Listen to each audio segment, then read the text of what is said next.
I have to tell you, I've seen a lot of shows. I've seen Broadway, I've seen musicals, plays, Cirque du Soleil, magic acts, every type of live entertainment you can imagine. And that Lucy Darling show is the best show I've ever seen, period. I mean, it's real. I agree. I've also been raised around all different types of performance. I've obviously been in theaters with magic most of my life, so there's nothing like a Lucy Darling show. Hey, I'm Dr. Todd, dentist by day, magician by night, and this podcast is where my two worlds collide. Welcome to the Magician's Workshop, the show where I get to sit down with the most brilliant minds in magic and variety arts to uncover their secrets, stories, and creative journeys. If you love magic as much as I do, make sure to like, subscribe, and hit the bell, ding, so you never miss a moment right here on YouTube or your favorite podcasting site. I'm thrilled to pull back the curtain and introduce you to someone whose work you may not see on stage, but you absolutely feel in every single performance. My guest is Abi, the stage That's manager. me. That's her, the stage manager for the wildly successful magician and character artist Carisa Hendrix, the brilliant performer behind Lucy Darling. While Lucy dazzles audiences around the world with wit, charm, and mind-blowing magic, Abi is the one making sure every detail behind the scenes runs seamlessly. From calling cues to managing props to keeping the show flowing, Abi plays a crucial role in bringing Abi Darling to life. We're going to talk about what it takes to stage manage a magic show, the challenges and surprises that come with it, and why backstage magic is just as important as the spotlight. Abi, welcome. Hey, I'm Abby. It's nice to be here. Great to be here. So a little bit of background, because I literally have told everybody that I could find. Last week was the DC Festival of Magic, and Lucy Darling did a show there among other amazing performers. It was a lineup that I don't know if I'll ever see that lineup again. It was really something. And Carissa was there, and the whole Lucy Cruisy was there, and the show was amazing. Again, best show I've ever seen, and I got to spend so much time with you guys, and it was the best, one of the best weekends, because I, finally hanging out with the people that I've been watching for so long. So thanks for coming and chatting with me. I really appreciate it. Of course, this is exciting. My degree is in journalism, so I'm very used to giving interviews, but this is, I think, my first time actually doing anything like this, so I'm very excited. This podcast is the gateway drug to magic. I'm taking them on a journey as the one that doesn't know anything. Treat me like I've never been behind a stage. So you want to start with background? Let's do your background. Tell me Okay. all about Abi. All about Abby. Well, that's quite the story. I I was born in New Jersey, and my dad was a magician, and my mom was a violin player and a mathematician and a communication degree under her belt. Um, so I had quite the unique upbringing, I would say. But it was also like super duper normal. Like I had a very, very lucky childhood.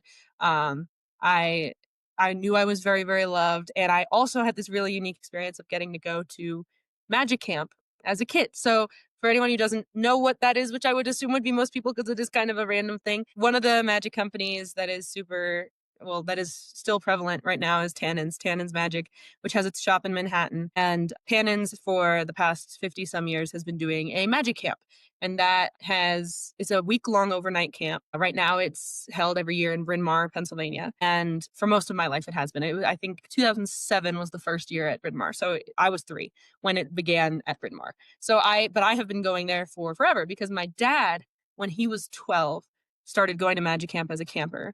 And so it was very, very important to his development. And he was super into magic and juggling and all the carny stuff. His first job was as a clown at Six Flags Grand Adventure in New Jersey. So he was definitely in the performance art world. And then he met my mom, they got married. And so actually, I think my mom was at Magic Camp while she was pregnant with me. So I technically have been there since before I was I was born. about to I say didn't you've go been every year, steeped in it. but yeah, I'm Camp's Nepo baby. I'm one of like 2 people who's like Camp's Nepo baby. But I was brought up there, and I didn't visit every year, but I visited a lot and enough to the people who were counselors there definitely became like my built-in family. So, for example, my dad's best friend who he met through Magic Camp is this guy, John Reed. And John Reed is a world record holding balloon artist. He's a children's entertainer. He's an all around good person. And he is my godfather because he met my dad through camp. So I've always called him John Reed, which is just his full name. That's just his name. You can't, it's not John, it's John John Reed. Reed. It's always John Reed. It's only ever John Reed. I get so freaked out when people just call him John. I'm like, where? Who is that? I have never met a John. So I was very, very close with him through my childhood. And then when I right after I graduated high school, I started working for him as his copywriter because he has a whole bunch of different companies and was trying to take on social media a little bit. And also important to note, going back a little bit, that when I was 14, I started going to Magic Camp as a camper. So I was there with all these people who I knew and I was making the connections there. So I also do magic and I juggle. And so that also contributed to this because then when I started working for my godfather, I was doing copywriting, I was doing social media management. I became a booking manager for one of his companies. Wow. I was doing his on-stage assisting when I was in town. And I was able to, because a lot of the stuff I was doing was tied into journalism in some way or another, I was able to get a lot of credit of internship while doing my job. So I was able to Nice. graduate a full year early with Wow. the hours that I got while being in New York and doing this hands-on stuff and working with media companies in New York, which is the place to do it, if we're being real. So that was really, really awesome. And then John Reed's best friend is Carissa. So when Carissa blew up in December, like her first viral video skyrocketed and she Wild. started getting absolutely slammed with followers and messages and all of this other stuff. She was drowning and she was like, I need help. And John Reed said, you need an Abby. And We all need an Carissa Abby sometimes. Carissa said, I need an Abby. Can I have Abby?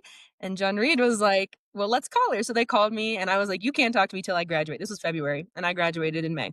So they were like, I said, I'm doing this huge project that is like my whole degree is resting on it. If I don't pass it, I don't graduate. Like this is high stakes and it's this huge project. I need to finish this and then you can talk to me. So I was like, I kept getting videos from Carissa. Carissa kept taking videos of her saying there's an Abby-shaped hole in our life. There's an Abby-shaped hole in the company. She started telling Jack and Chris that there was an Abby-shaped hole in the company and they were all like, what is she talking What about? is This it? is ridiculous. Because I mean, I don't know. Like I just kind of get it. I mean, I get the business, but I'm also like, they didn't have anyone on the team other than Carissa, who was a woman, and they didn't Mhm. have anyone who was Gen Z. So there were definitely little things where Huge. it's like, oh, you know what Yes. would be so awesome right now is someone who knew what was going on. Somebody who understands what this So TikTok is. yeah. And so then I graduated on May 9th. And then on May 10th, I think it was May 9th. Yeah, I graduated on May 9th. Wait, my graduation announcement's right. Yes, I graduated on May 9th. And then on May 10th, Carissa sent me flowers and called me and she was like, hey, when can we chat? And then I got the sickest I have ever been. And I No. couldn't get on a call with her because I was literally like, could not get out of bed for more than a week. It was terrible. And got tested. No one could know. I was negative for everything that they test for. And they were like, sucks to be you. I was like, so I had to wait it out. And so eventually I was literally just leaving her on red because I couldn't respond. And so she texted John Reed and she was like, I'm pretty sure Abby doesn't actually want this job. And she's just trying not to be mean. And John was like, no, no, no, no, no, no, no. She does. She's just so ill. And I was. And then I slowly got better and she was like, hey, do you want to chat? And I was like, yes, let's chat. So I think that I'm going into something where it's like, I'm going to tell you my skill set and you're going to tell me what you're looking for. And we're going to see if this can be something we can work on or something that will work for either of us or both of us. And so I'm just thinking like I'm chatting with this person who, by the way, I had only met twice in person, but I had known everything about because of John Reed. So it's like we Yeah. both knew everything about each other because we were so close to John Reed and we both knew like each other's life stories and we're best friends every moment that we were together, but we were like I literally met her twice. And so we're just on this Zoom call chitting and chatting and just kind of, catching up and it's like we're old friends and I'm like, oh my God, yeah, I had an interview at the Broadmoor and I was interviewing for these jobs at like Applebee's and I'm trying to because I really love the food and beverage industry because I'm like, I want to be a server so bad. And everyone was Wow. like, huh? So I Wild. wanted to be a server so, so bad. And then she and I kept talking and then she was like, so anyways, this is what I'm looking for. It's a remote position. But then when we are traveling, you would be coming on the road with us and doing stage management. I'm like, okay, cool. What are those dates? And I wrote down the dates of the tour that we just finished. And I was like, okay, when do I need to know by? And she was like, well, I'd love for you to start tomorrow. And so I did. Because I was like, let me think about it. Let me talk to my mom. I hung up. I called John Reed and I was like, I don't think I can possibly say no to this. Like it's just like I graduated not knowing anything about what I wanted to do with my life. Like, I was just like, I'm just going to literally go back and be a server because I love the food and beverage industry and I know I don't want to be a reporter.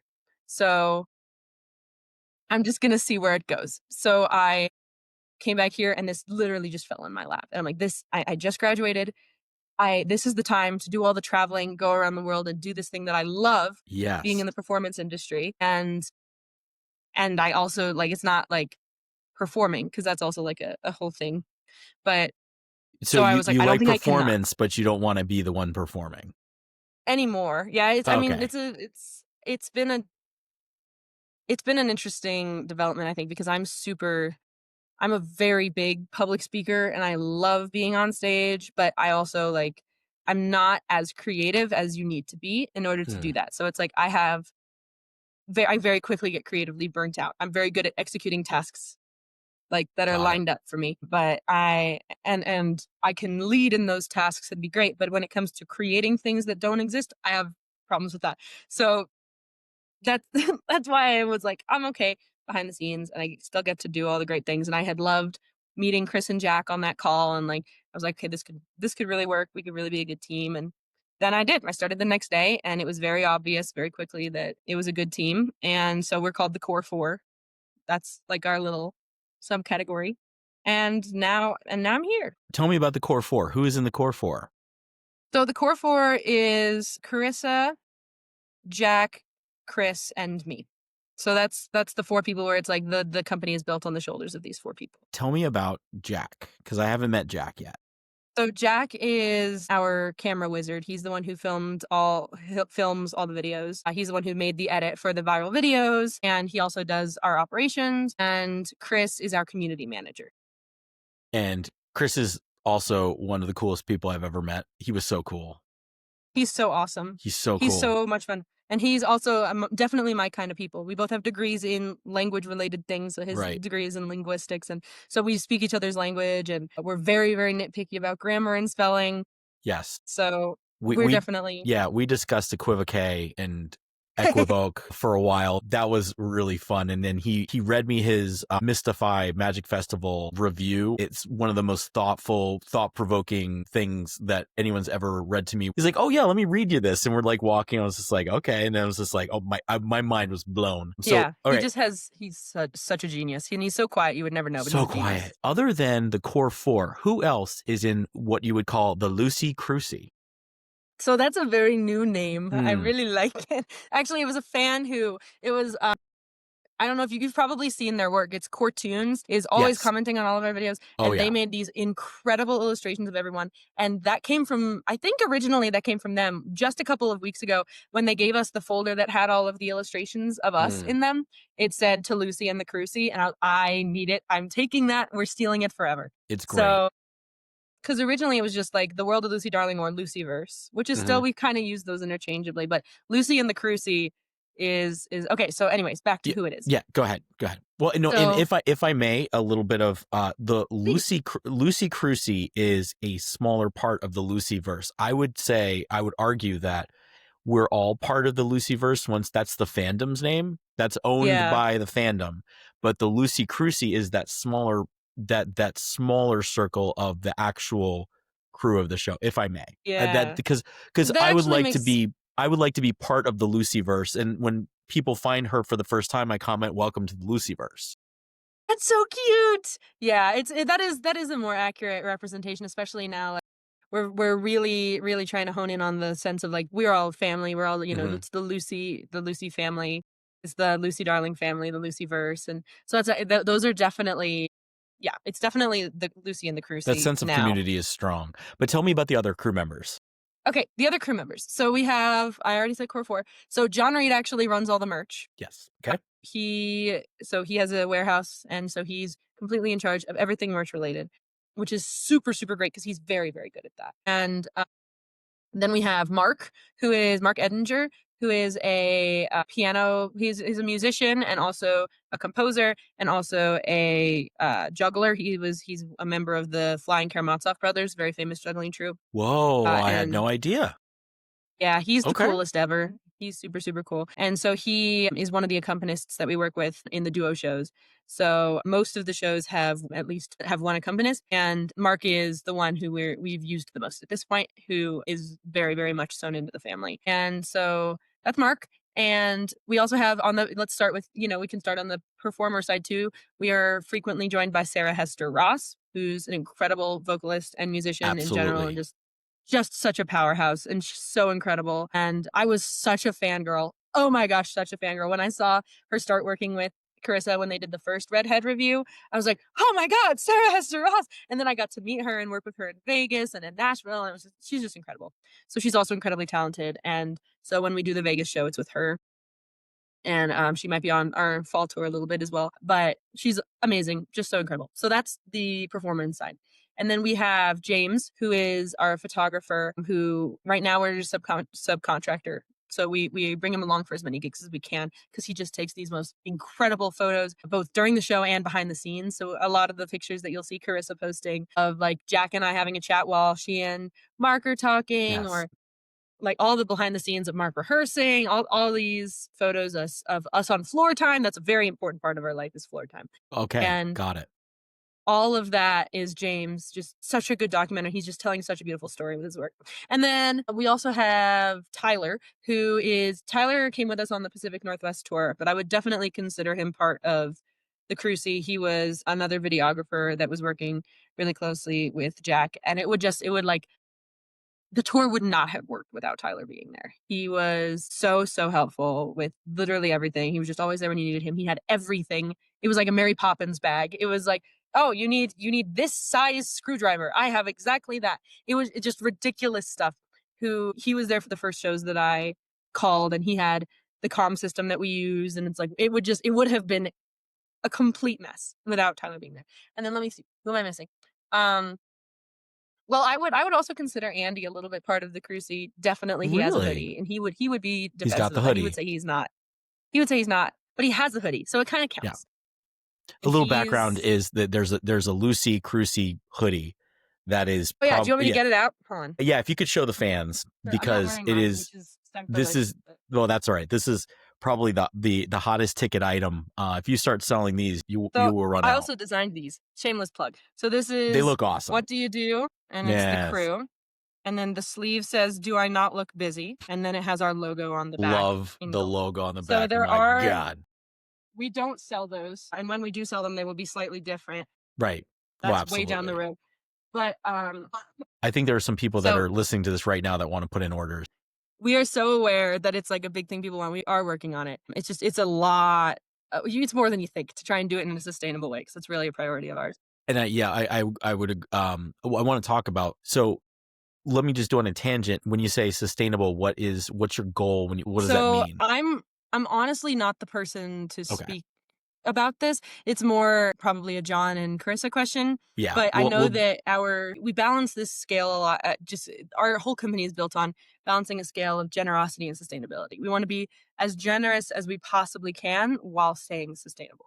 So sustainable in a environmental sense and in a financial sense. Like, we want to be able to continue to do what we're doing, but we also want to really bolster the community aspect of things and make sure that we're being as generous with our time and resources as we can. That's the part I can speak to. Cool. Very cool. But we use mom and pop as much as we can. Like, Awesome. that's kind of the thing, is we have this amazing t-shirt store that's just like a neighbor that we're really trying to be able to use them. But Awesome. yeah. I want to get into a little bit of the stage manager stuff. Well, first of all, so if anyone hasn't seen or gotten a vibe from the Lucy Darling like internet videos, if you could describe a Lucy Darling show in one word, what would you do? What would you say? One word. Good luck. Ugh, that sucks. Okay. Yeah, use your journalist degree here. Word. I'll give you can have several words. It's okay. I can have several? You have several. You know what? I think it's more important to get people an idea of what the show is like. Yeah, I can definitely describe it. Speak to that. Do you mean like the vibe of the show, or like the vibe of walking in? If like from a technical side? No. Okay. So if I said, hey, we're going to go see this performer called Lucy Darling, then what's the next sentence? Yeah, she's a comedy magician doing a variety show, and it's almost all improvised, and it's, like, supposed to be like a old style vintage cabaret kind of feel to the whole show. She's like the Lucy Darling character is like this 1940s socialite who's also happens to have magical powers. Like that's the whole vibe is that she's this improv comedian who also happens to perform miracles. So it's really not a magic show. It's absolutely not a magic No, show. it's And we're not. really Yeah. trying to stray away from that is it's a variety show and there's magic in it. Magic is one of the acts. But with this, there's a story. She creates stories, and it's hard to describe, but that's probably the best way you could describe it. But it's so much better than you would ever imagine that kind of show to be. Yeah, and the best thing about it is that the best thing about where we're at right now is that the fans who are coming to see the show usually have no idea that she does magic at all, which is the best crowd That's to do a magic show insane. for. Like, if you Well, don't know that a miracle is about to happen, it's freaking insane, like, insanely fooling. Like, a lot of people don't know that she does magic until after the first trick. So because we intentionally don't advertise that yeah, for a lot of reasons, because putting magic on the internet these days is just a terrible idea. it's not the best. No, but, being able to say, also, the fans are coming knowing that they're going to be bullied. Like, it's intentional, "Please make fun of me." Yeah. Especially if they're like, they spend more money to get front row seats so that they can be bullied. And so you run into far fewer people who get super offended, and it's like, even if you do, like, it's a very safe space, and she makes sure that it's always you never feel like you're actually being attacked. It's always a playful teasing, but, Yes. it She's a is master. people go She's a master at that. She yeah, does such a great job of making you feel safe about it. But let's talk about yeah, what it's like to stage manage this yeah, show. What does your let's walk me through a typical day from the time you wake up to the time the show ends and the meet and greet. What does that look like? yeah. Okay, so here's the problem, is there really is no such thing as a typical day, because there's always something new that's gonna go on, especially when we're doing these one-off cities. So it's like, a lot of the time, what we'll do is we'll finish a show, we will then, that night, go to the drive to the next city, sleep for a couple hours, and then wake up and tech in the next day. So basically, let's pretend that that's what's happening. I get up, I put on my theater blacks, which is so easy. I just like, look, I have one outfit that I wear every day. This is so great. And I love wearing black, so it was super great. Hence the nails. I will only ever have black nails because I just love it. Put on my Lucy Darling hoodie and put my hair in a high bun. That's important. I found out. I didn't know it, but apparently it makes people uncomfortable when I'm stage managing without a bun. Not like for real, but they're like, feel like you're not going to kill it unless you have the hair in a bun. False. I have and will kill it without a hair in the bun.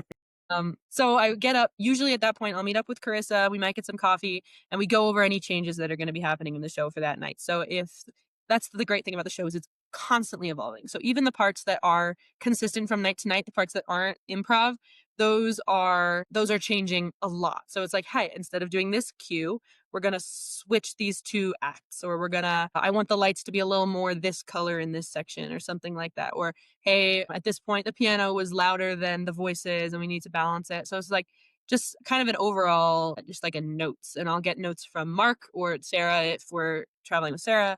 And I'll get notes from Jack of like what I can help to make what I can do to help make his job with the camera easier. If he needed more light here, if he needed less light here, if there was a technical thing that we missed. And so basically just kind of reviewing everything with that. And then we find out what time we're allowed to be in the theater to set up. We load all the show gear into the theater, which all of the gear fits in just a couple of suitcases, which is really, really important. So all of the props are custom built so that they fit in specific places at specific times. So we load the stuff in. Usually we get a tour from either our concert manager or the house manager or the technical director, something like that, showing us where the green rooms are, where the stage is, any important information for us to know. And then we take a look at the stage, and that's when my job gets fun. So it's important to also know that before this, I will have had to find a way to print out our cue sheets. So I wonder if I have them nearby. So we have, I think it's in this bag. It's not in that bag. I have no idea where my cue sheet is. Oh, yes, I do. They're packed up in my suitcase. But I have written out our cue sheet, which basically, for anyone who has never seen a cue sheet, which I hadn't when I started doing this, it was my first time looking at one, is usually, I mean, I don't know if this is usually, because again, I literally only use these. Ours are color coded. So there's light cues, sound cues, and video cues. So they're different colors. And they have kind of the run of the show. They have the characters introduced, and then they say, okay, here's the run of the show. First, we have the opening. This is what lights happen before the show starts. So, like, for example, the house lights come down. The stage light goes up. At what point does the spotlight go on? Do we have a spotlight? At what point do their mics go on? Like all that stuff is like we fade out the pre-show music. We have an intro video that we play. So we like those are all in the like the opening. And then it's like separated by section as okay, and then if there's specific times where the light changes abruptly or if the sound changes abruptly, there's a thing that says like the cue is line or the cue is this happens or stuff like that. So that's where we look and say, okay, that's the cue. Now we do what it says and change it to whatever light it is. So I have these printed out for everyone on the crew. I have one printed out for Mark and one printed out for Carissa every time. I have one printed out for audio video to share. So usually there's one in whatever room Jack is setting up in, and he can look through there too. And then we have one goes to whoever's doing our lights, one goes to whoever's doing our sound, one goes to whoever's doing our spots, and then one goes to if there is any like a crew on the stage, which we don't usually utilize, but if they're there, then great, they get one too. And then I have one. So then I bring everyone pencils because chances are something's going to change or we're going to need to add another number cue. And so it's super, super important to have pencils, I learned. So that you don't have to edit a document and then reprint it out and do it all before the show. I get everyone their cue sheets, and then I primary focus as soon as we go into these is creating a cue to cue light design. So I find whoever's doing the lighting design and kind of figure out based on the board that they have what we're going to be able to do. And we can pretty much work with anything. We can I don't really know how to use one. I don't know how to use Lightboard. I don't know how to use a soundboard.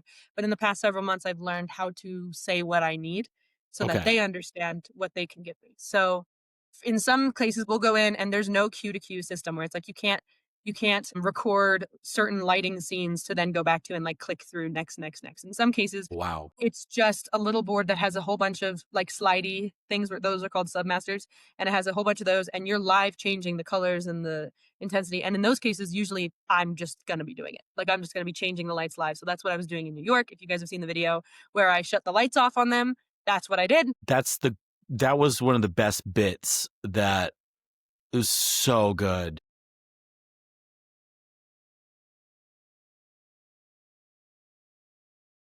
A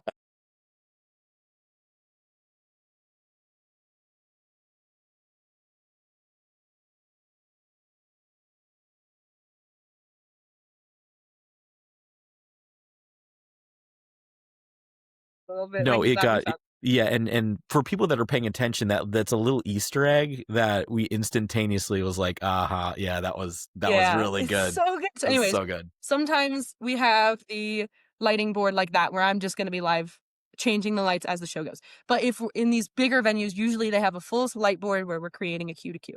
So that's when I have my lighting designer and I have me. We both have cue sheets. And I'm saying, okay, this cue is going to look like this. And then we look at the stage and we together design those looks for every single step of the show and record them and make sure that we have the same thing. So like if I were to say, stand by LX1, go, I know exactly what it's going to look like. So we make sure that on their end, it's labeled in the same way as mine. That's why a pencil can come in handy because sometimes you're going to be like, okay, this is actually going to be 12.2, scratch it out in 12.2. So we go through every step of those. So usually I'll step them through the beats of the show, especially if it's like a quick change. I'll be like, so one of the cues is music in a spotlight or spotlight into music. So that's the other thing. Since it's an improv show, sometimes it's a little bit different, but usually it's pretty consistent. So it's like she's going to say music in a spotlight, and that's a 0 count cue into this lighting. Or she's going to say, and that one word was bam. And like that's the rhythm of it. So giving that to them also trains them to be able to hear it, and they don't Super. need to be stressed about whether or not I'm going to be calling on the right spot. So that's what I do. We design the lights, and then usually I'll have Carissa come out into the house so that she can look at them. And so if we need to make any changes at that point, she can do that. That's going to become less and less frequent too as I get better and better at what I'm doing. But it was, you know, it was the first times we were doing it. It was important to For have the seal of sure. approval there. And then Mark, this is assuming that we're doing the show with Mark. Let's just say that we're assuming we're doing the show with Mark. We do sound check, and sound check for us has been a little tricky sometimes because a lot of the times these rooms are designed for symphonies or rock bands or not a comedian. So basically, her coming on, not even using a handheld mic because she uses a wig mic. That's usually, we've had some people not quite getting the sound right because their emphasis is on the music and not the mic. So we've been working on that. It's absolutely not their fault. Like, we're learning as we're going. So we do a sound check where we check her mic first and make sure that we're not getting any ringing or echoing or any bad feedback when she walks around, because she walks around a lot. She walks into the audience, she comes back on the stage, and we want to make sure that we're not getting any feedback at those points. And then we check in Mark. So we do Mark's mic, we do the piano, we do all of the different instrument packs that he has as the accompanist, and make sure that everything is on the same level. And that's pretty much it for the tech in side of things. So at that point, maybe I'll go in and help Carissa set up the dressing room, or I'll go through a cue to cue again with the lighting designers and the sound people to make sure that we're all on the same page, or see how the merch table is setting up. Like, then I'm kind of a floater. So I'm like, after my side is done, usually lights takes a long time. So after all of that is done, if we still have some time before the doors open, I will make sure that the house manager has everything they need, that the ushers have everything they need. Like, if we have a guest list, making sure that the box office has our guest list, talking to John Reed at the merch table, making sure that he's all good to go, checking to see that we have all of our tech plugged in correctly.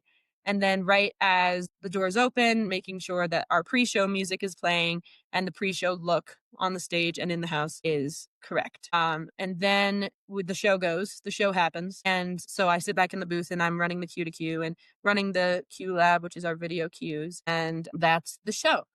So we do the show, and then after the show, we say thanks everyone for your work. We collect all of our equipment, the audio recording equipment, the video recording equipment, the mics, my cue sheets. If I can get them back, I will, because I can probably use them again tomorrow. And then my first step is to get all of the props off the stage so that Carissa can start packing it. Because when Carissa is in Lucy, she cannot leave. She cannot go onto the stage while there are people in Of the course not. audience, because Yeah. it's just a character break and we don't want to insinuate that. So I bring the props off the stage and then we look at meet and greet, which is always so much fun. We've gotten very, very good at it. It's super, super fun. We haven't really nailed it in the big rooms yet because, again, we're really literally learning as we're going. But we have a couple of minutes for the people who purchased meet and greet access to find wherever we're doing the meet and greet or be ushered there, escorted there. And then usually Lucy does a costume change, and then we escort her to, or the butler escorts her to the meet and greet. We have a list, and so in the ideal world, James is there taking the photos professionally so that they can get really good professional photos. And in any cases where James isn't there, I go and I just take their pictures with their phone. So that's meet and greet. And then if I'm not doing the meet and greet pictures, so if James is there, I'm packing up the dressing room.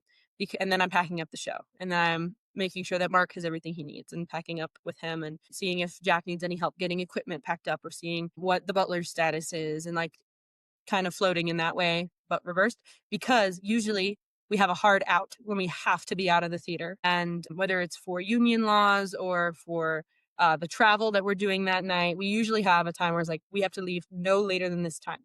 And there's really no telling how long meet and greet takes. Because, if there's extenuating circumstances, if there's any delays, we need to make sure that we're accommodating for that. Because again, we really want to make sure that the fans are getting the experience that they want and they came for. So they do the meet and greet, and then we pack up and we go to the next city.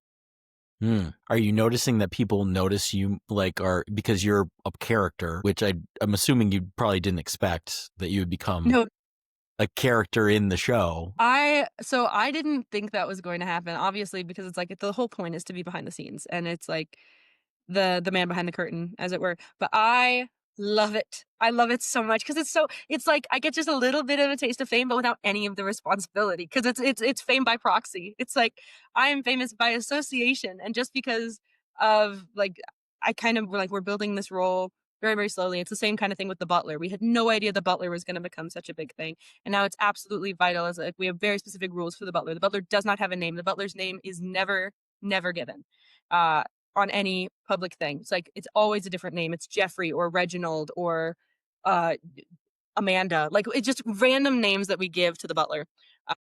And that's something that we really want to keep the same forever. And then there's slowly being more of a little me part where it's like, it started out as I was a character in the Carissa world and the butler was the character in the Lucy world.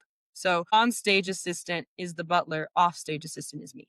So that changed when I started doing the lights and like shutting the lights down Yes. and bringing it back or being like a more of an active role. And if we had pieces where we were making announcements during the show, I would be on the voice of God mic and I would be kind of assisting from that end. And I love it. So I think we're actually going to be working in little more instances, at least like one a show where I can do that because since I've been getting a little bit of a presence on her social media, people recognize me now. Like even just walking through the venue when I was setting up tech in New York, people were like, Abby. And I was like, huh? And they're like, I'm sorry, is it weird that everyone knows your name? And I'm like, actually it isn't because I kind of like it because it makes things easier for me. It's like, let's Yeah. skip all, you know who I am. I'm going to know who you are in a second. I have had some people talk about me while I'm standing right there without knowing that I was standing right there and then notice me and freak out, which that's happened, I think twice. And it's just so funny. And I was recognized a couple times when we were in Vegas, but I'm literally, again, wearing her name on my back most of the time. But just this past Tuesday, I was in a coffee shop and just kind of talking with the lady there, and she recognized me from the videos. That was crazy because I'm like, now I'm in my hometown and this is Yeah. happening. That's super Wow. weird. Yeah, I feel bad because you were walking by me in DC in the hotel, and I said, "Oh, Abby," and you just looked at me like, "Oh, do I know you?" And then just like in a nice way, you're just like, I was just like, "I'm super excited for the show," and then you walked on, and I was just like, Oh my God, "Ooh," that was you. that was me. I was like, "Oh, is Ow. that weird?" I feel like that was No, no, no, weird. no, no. I felt It weird wasn't about weird. that. I was definitely caught off guard because I that was you. I remember Yeah, because you were like Abby, and I was like, huh, hi, and you were like, I love your work, can't wait for the show, and I was like, thanks. What just happened? I was just like, does that? I guess that doesn't happen a lot. I don't know. I was just like, and I felt terrible because I usually like to leave like celebrities alone, because I Well, know they don't have feel work to do. bad. I don't. I mean, at I least know, but personally, it's don't feel it's it's bad. one of those It's things like like because it's funny because if you see Carissa out like she was just walking around and I don't think people realized who that was and it was that is wild. that's the glory of having an unrecognizable character. It's Like so the good. fact that Carissa and Lucy look very different in almost every way is super, super helpful in that It's regard yeah. because It's wild. the exception to that is at magic conventions. Okay. Yeah. With DC, it was a little smaller scale, but when we were at Magic Live, it was definitely everyone was so excited to see Carissa. And it actually became a thing where it was like she knew so many people there that she wanted to say hi to everyone. And Mm, it took her like an hour to walk through the casino. And I'm like, hey, we have places to be. So I had to be the bad guy. And honestly, I'm growing into my role as the bad guy. mm, But I had to be like, hey, grab my hand. We're leaving. And she was like, oh, but my friends. I'm like, I'm so sorry. We have places to be. yeah. So that's become another part of my job too, is being the professional bad guy. Awesome. Let's do some fan questions. What should a potential audience member know before going to a Lucy Darling show? Anything they should be It's for prepared fun. for? I would say it's for fun. It's like I would encourage you to go into it with an open mind and just prepared to have a good time and leave your worries at the door because it is not going to matter for the next 2 hours. Like for the next 2 hours, just enjoy what you're seeing. The fact that her character is so old fashioned is it should transport you to a different time and a different vibe where nothing is wrong and everything is wonderful and everyone is welcome. And so leave the negativity of the real world at the door and just play pretend. Nice. What could an amateur magician like me learn from watching Carissa work? Where do we begin? I Too mean, many things. there's so many. She's such a pro. She's such a pro at performing, at making it feel like okay. So a lot of the time I find that I'm sure this isn't something unique. I'm sure you've heard this before. A lot of the times I find that magic is almost exclusively based on the idea, or is most commonly based on the idea that I have these super cool powers and I can make you believe things that you wouldn't believe. And for example, with card tricks, where it's like, I'm going to find your card. You pick a card. I'm going to lose your card. I'm going to find your card. Very, very consistently. Almost all card tricks are just that over and over again. Carissa kind of turns that on its head. And it's like, it's not just I have magic powers. It's I have magic powers and it's super boring actually because really what's fun about it is you. So you are here to entertain Lucy and Lucy is thoroughly entertained by everything. And the magic is something that you can take credit for because you are a part of this and it's something that we are creating together. So I think that most you can get as an amateur magician from watching Lucy is more than just not related to magic at all. It's related to performance. It's like, how do you want your audience to feel when they're watching your show? How do you want your audience to walk away from the show? What is the remembered show, as she would say, and what is the most important part of your routine that you really want them to leave with? And it shouldn't be, oh my gosh, that guy's a god. Like it shouldn't. I mean, maybe Yeah. it can be. Uh, I just don't think it should be. Like I feel like it's more like a you want to leave your audience, or at least I do, with a sense of wonder, not a sense of I've been hoodwinked. mm, So that's very good. And also, you can learn a lot from her in learning how to deal with, not deal with, learning how to interact with audiences and the improv stuff, the crowd work that she does. It's just, it makes again, like we were saying earlier, it makes everyone feel safe and welcome and they can let go and have the new fan site that's come up called the Darling Fans, they asked, what's your favorite part of traveling with the crew? What's my favorite part? This is so hard and very sad because now I'm like, I miss it all so bad. You'll be back in a few weeks. I know, and I want it now. It's so much fun. Um, what do I like the most about being on the road? Honestly, it's building connections with these people. And I'm doing things I've never done every single day. And I've done my fair share of traveling, but I've never traveled like this. I've never gotten to see the country like this. And hopefully, we'll be able to bring this international very soon and getting to see even more parts of the world and learning how things are the same and different. And it's very freeing to feel completely safe doing this travel because, I'm definitely a worrier. I definitely have crazy anxiety. And it's like going to these places I've never been to, doing something I've never done before. Like that's a nightmare, but it's not because I'm here with, the people that we just talked about. The Cruisy is so much a family, so much that I feel absolutely completely safe when I'm around them and hanging out with them and working with them and traveling with them. It's like, I know that here's 8 people who got my back and I have their back and I'm counting them like they're ducks that I have to have in a row all the time. Like, because that's kind of another part of my job is the part that I also do remotely is the road manager. So I'm also making sure everyone made it to the bus, making sure everyone knows what we're doing tomorrow, making sure that everyone knows what city we're in today. Like that's also my job. So we'll get on the bus and I'll do my count, like making sure all my ducks are in a row. And then when we start kind of going home for the after tour, it's like, oh, my ducks are going astray. It's very sad.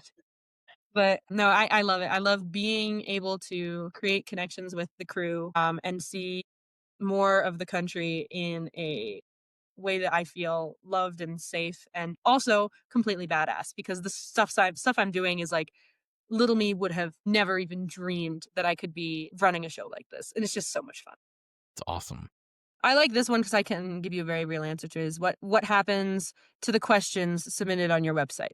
So for anyone who doesn't know, we have at some shows we do a digital version of Ask Lucy, which is where we have a QR code that you can scan that you ask questions that then get printed off and Lucy reads them for the first time on stage. But we don't have time to answer every question that is printed off. We don't have time to print off every question that is asked.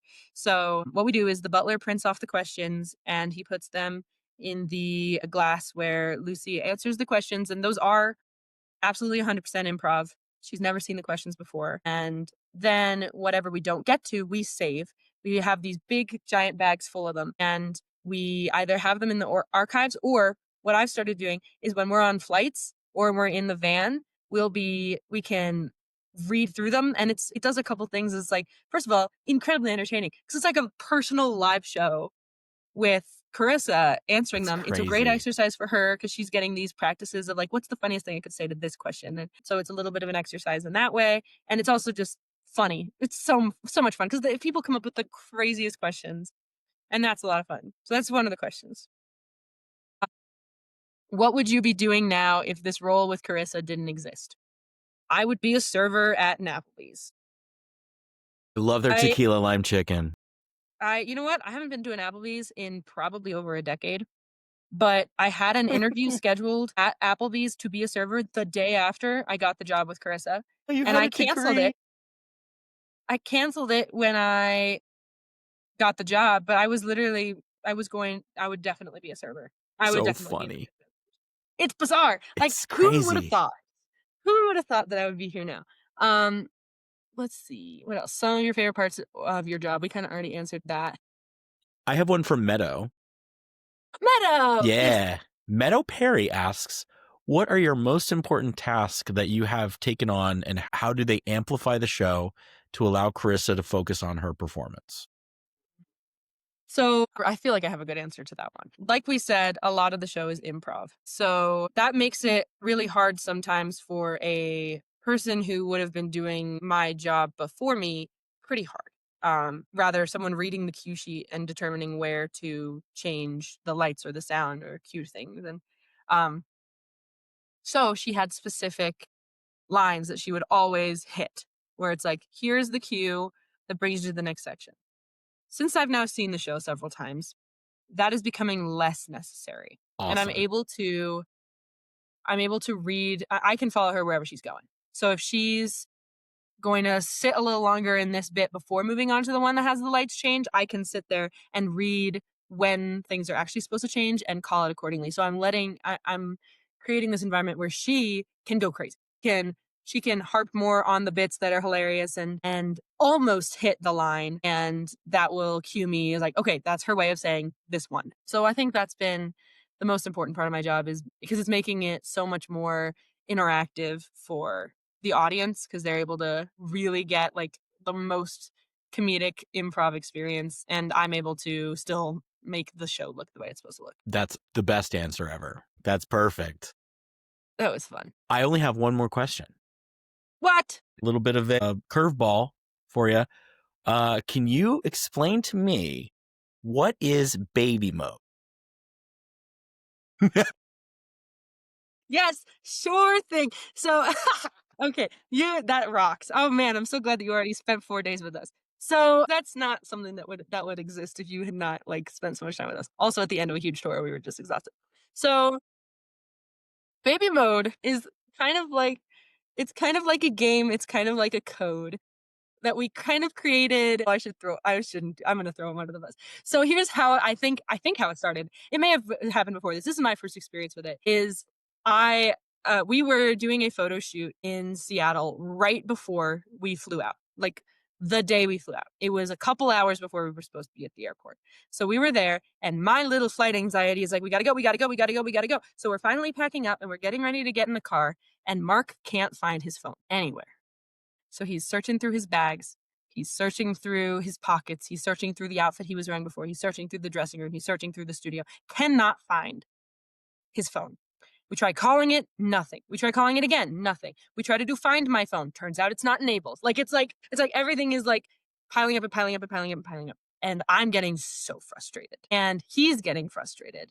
And Carissa's like, finally, we find his phone. I think it was either his partner or his father was able to like have it ring when it wasn't like on or something. Like something was able to happen with that. I don't know. I don't understand Apple. But then we found it and we were great. And I'm like, okay, this is never gonna happen again. You're gonna give me your phone. I'm gonna put Life 360 on it, and we're gonna add Carissa to your Find My Phone. And we're always gonna know what your phone is, and we're getting you chipped. Like now you're chipped. This is how it is gonna be. And Carissa was like, you are now in baby mode. Because she was trying to make it into a game where it's like, okay, now you get to be a baby and everyone gets to take care of you. And here, give us your passport. We're going to make sure you get through security. Here, give us your ID. We're going to check your bags for you. Like, we're literally holding on to all of his stuff. And we're like, you get to not, because you are tired and we don't want anything to happen. So it becomes this really cute thing where he's just like super leaning into it. It's like, I can't carry my own bags. I'm a baby. And so we're rolling his bags around, and then he's just getting super leaning into it. And then eventually he's like, I don't usually get to be in baby mode. So it's really nice of me to get in baby mode. And we're like, oh, that's so cute. And then a couple days later, Carissa was exhausted and was just like, her brain was decided it was done doing critical thought. So she was like, "Oh, I'm in baby mode," and we're like, "Okay, now we all take care of Carissa and make sure Carissa gets to bed." And like, so everyone gets to be in baby mode sometimes. So like once we had this issue where we extended Chris's hotel. And so his key stopped working to let him into the elevator after a certain point. So it was like 1 a.m. We had been out all night. We had to go to the front desk and get him a new key. And he was really frustrated. He was like, "Okay, well, what if they took all my stuff? Like, what if they went to clean the room and took my stuff somewhere else? And it's what if my security has it and we have to handle my stuff?" And I was like, "Okay, shh, you are in baby mode. I'm putting you in baby mode. I'm going to take care of this. You are now in baby mode." So I took him and we led him to the desk and I was like, "Hey, best friend in the whole world. This is our deal. Can you please fix it?" She goes, "Oh, yep, no problem. Here's a new key." And then he was like, so he was just like, "Yay, I Yay. don't have to think about anything." And so I've been in baby mode a couple of times, not as much as other people are able to, because honestly, I love being the organizational one and the people who's taking care of others. But it's so nice being in baby mode. It's so good because you're just like, everyone's gonna make sure that I'm okay. And so, for example, when we landed in Vegas, Carissa knows the Vegas airport like it's her own flesh and blood. Like, and it was like 1 a.m. So Mark and I were really tired. And we were like, and Carissa was like, "I'm putting you both in baby mode. You just follow me like a mama duck, and I will get you to where we need to go." And so that's what, does that explain it? What baby mode is? So yeah, Okay. it's for the fans. The fans. This is important information. This is It so is so good. much fun. It's so good. All right. Baby mode is the best. So Abby, how do we find the next thing? This is great. This is great. So we are teasing our fall tour right now. Uh, if you look at the little end cards on our TikToks, our Instagram reels, everything like that, that has the list of cities that we're coming to. So if you see your city there and it says TBA, that just means we're not announcing the date or the venue, but we are coming to that city and we're coming there soon.